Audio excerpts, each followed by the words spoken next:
Make a commitment when you're ready to learn how to drive. It's extremely important that you have a mental mindset. I can't tell you how many times I've seen kids and adults who are not ready to learn how to drive. You have to do this for yourself.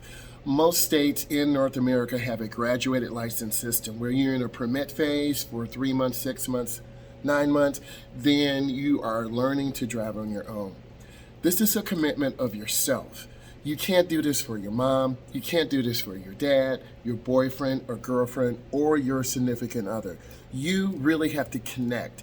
You have to connect with your instructor. I like teaching driver's education because I get a chance to connect with my students. We talk about school because why? I'm a teacher. We talk about life because I want to set goals. I'm a college graduate.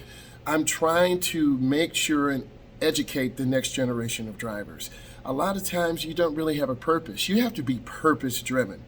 I'm purpose driven because I'm passionate about driver's education, and it's a huge commitment of time. It's 6 weeks of time of driving, of connecting. Also, on the other side, you're dealing with problems with the network, problems with the system. Maybe attendance didn't work. There is risk and rewards in everything in life.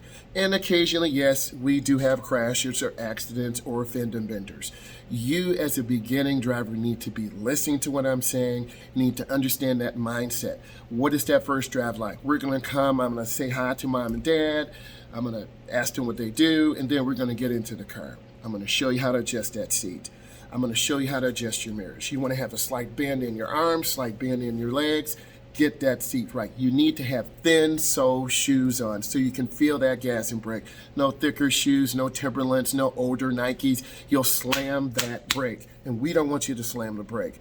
Once you get comfortable, I'm going to give you directions. I'd like you to start the car up. I'd like you to put your foot on the brake, put it in drive. We'll start by doing maneuvers in the parking lot. We'll do right-hand turns, figure eights, left-hand turns, figure eights. Then once you feel comfortable, we're gonna get out on the road. And that's very scary in itself where you're not sure. The hardest thing is pulling out in front of traffic. You wanna have a large gap. A gap is a space. And when you have good space, you can pull out very easily. Next, don't stare down at the speedometer. Look ahead, aim high. A lot of beginning drivers drift to the right or drift to the left. It's normal. As time goes on, you will feel more comfortable. Next, you're going to be really gripping that steering wheel like it's your life. Relax, okay? That's really important. And get comfortable. We try to build good habits of not running yellow lights. If you get comfortable running yellow lights, we're going to get broadsided. I don't want that to happen.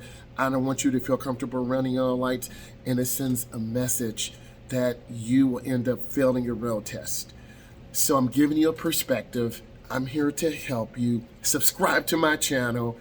Thumbs up. Bye.